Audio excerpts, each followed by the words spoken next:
Hello guys and welcome to my channel. और जैसा आप लोग जानते हैं कि ये मेरी सीरीज़ है जिसमें आप मुझसे लॉ से रिलेटेड कोई भी सवाल पूछ सकते हो। और आपको करना क्या है, आपको मेरे किसी भी वीडियो के कमेंट सेक्शन में जाना है। वहाँ पे आपको हैशटैग आस्क विकास नागवान यूज़ करना है और उसके बाद अपना जो क्वेश्चन है वो आप लिख सकते हो। अगर आपका क्वेश्चन कुछ इस तरह का है जो आप पब्लिकली डिस्कस नहीं कर सकते हो तो आप मुझे डायरेक्ट मैसेज इंस्टाग्राम पे या यूट्यूब पे करके भी अपना सवाल पूछ सकते हो। आपका नाम कॉन्फिडेंशियल रहेगा। तो विदाउट वेस्टिंग एनी टाइम आज के सवाल पे आ जाते हैं। आज का सवाल मुझसे पूछा है एक फीमेल स्टूडेंट ने, और ये बहुत इंपॉर्टेंट सवाल है। रीज़न बीइंग कि हर किसी के घर में फीमेल्स होती हैं और उन फीमेल्स को इस तरह की सिचुएशन कई बार फेस करनी पड़ जाती है। तो एक बार सवाल पढ़ लेते हैं फिर इसका आंसर करते हैं। Hi hi I am so and so, I am a student from this city. So there was a constable police on road signal. He just checked my number plate and came to know about my hometown RTO passing.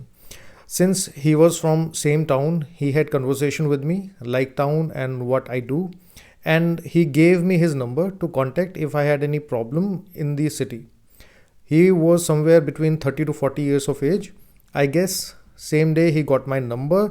Somehow he got my number and he started texting me and calling me and asking me to meet him at his home. I was regretting like why I talked with this person. Just looking at a police uniform, I trusted him. I politely told him that I don't want to meet and told him not to call or message.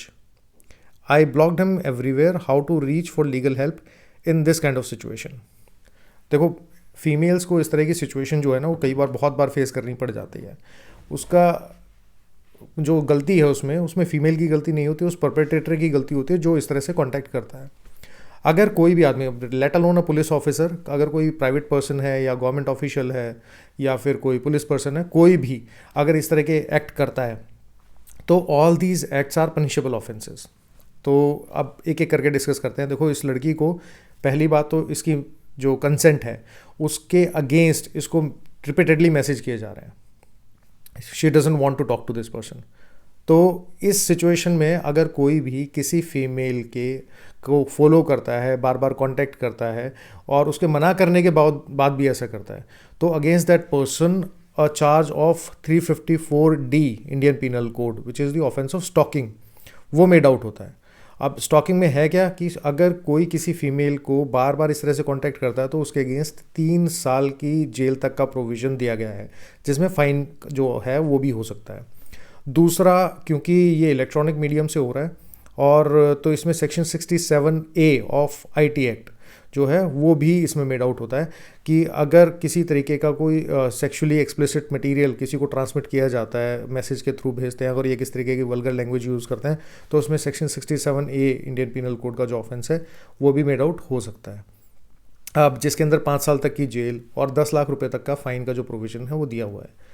अब अगर मान लीजिए जो ये police वाले हैं अगर इस लड़की को किसी तरीके से और परेशान करते हैं, कुछ और जो सेक्सुअली कलर्ड रिमार्क्स या कुछ इस तरीके की फ़ोटोग्राफ्स अगर और भेजना शुरू करते हैं, तो उसमें एक ऑफेंस और है जिस ऑफेंस को 354A इंडियन पीनल कोड में जो है 2013 के बाद इनको इंक्लूड किया गया है। निर्भया से के केस से पहले हमारे IPC में जो बहुत सारे प्रोविजंस जो अभी आज एग्जिस्ट करते हैं वो नहीं थे।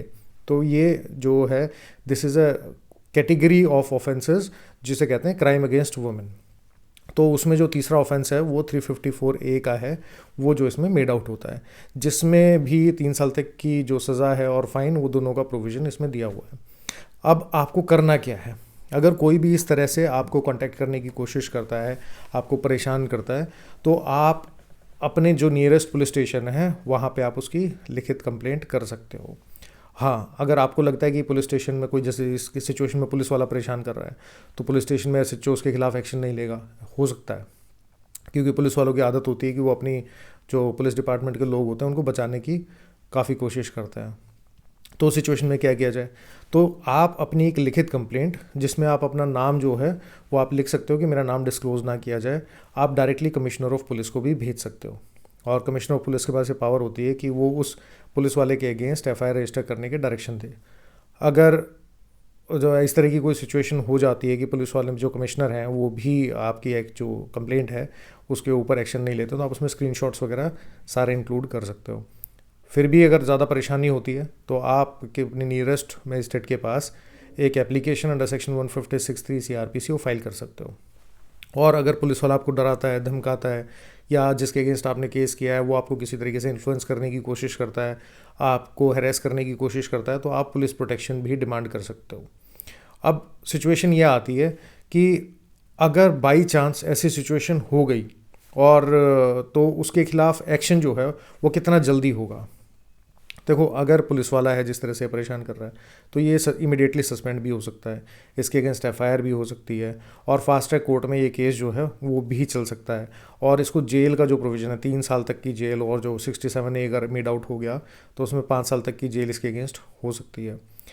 अगर कोई प्राइवेट पर्सन है तो उसको अरेस्ट भी किया जा सकता है, ये पुलिस वाला भी अरेस्ट हो सकता है वैसे, और अगर प्राइवेट पर्सन है उसको अरेस्ट भी किया जा सकता है।